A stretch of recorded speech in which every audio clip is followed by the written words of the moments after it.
But before we go any further with this conversation, I think it's right to get a perspective from China. Victor Gao is Vice President of the Center for China and Globalization. He's widely described as a spokesperson for the CCP. I wanted to hear his reaction to the allegations being made this afternoon by the government.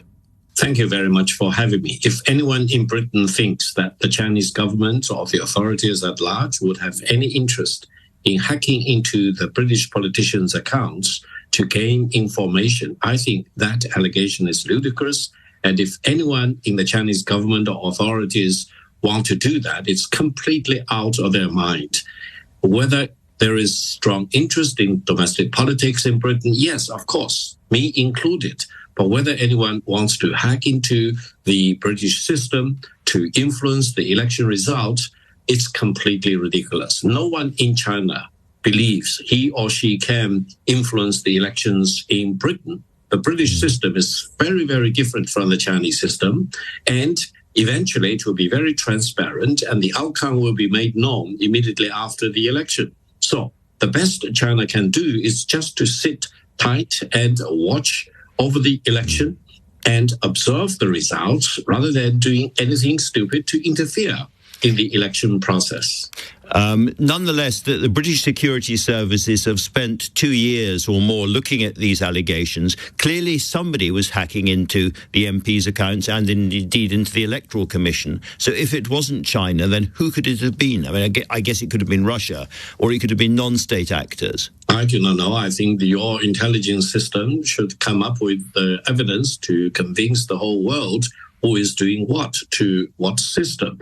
I would only say about the Chinese system, I would say China is fully engaged in so many things domestically, as well as in dealing with the headwind in the international arena. And no one has any additional bandwidth to care about the domestic elections in Britain. It's completely none of our business. And whoever who wins the election will need to deal with China as it is. So we are very much assured that regardless of the election result in Britain, China and Britain need to size up with each other and deal with each other as equal going forward. At the beginning of the programme, I raised the question as to whether, given that China is the world's largest economy and that trade between China and Britain is now said to be worth about £100 billion, it would be possible for Britain to cut off from China, regard China as an enemy and turn her back. What would your view be? China is the largest trading partner with more than 130 nations in the world. China's manufacturing output is larger than the combined amount of the United States, Germany, France, and many other countries combined together. Therefore, for China to deal with Britain as a major trading partner, it's not surprising. Whether China-British trade should be made more balanced, that's, of course, will be a better result. But for Britain to be cut off from China as a trading partner, I think the loss will be both the British loss as well as the Chinese loss. And I would be strongly against anyone attempting to cut off British trade with China because it's suicidal. It's not making any sense. And the British people are well known as very pragmatic people, realistic people.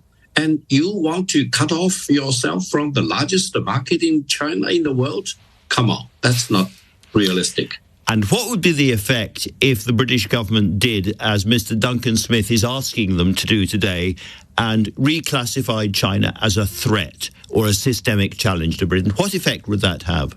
First of all, I hope the British government will really sit down and quietly think about what is the threat coming from China? What is the competition between China and Britain? I don't think China competes with Britain on any level of materiality. China is a much larger economy. China is the biggest economy in the world by purchasing power parity.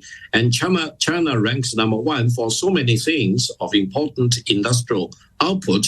And I think for China and Britain to compete, come on, it doesn't make any sense. But China and Britain should really promote their exchanges with each other and make a mutual benefit for the British people and the Chinese people.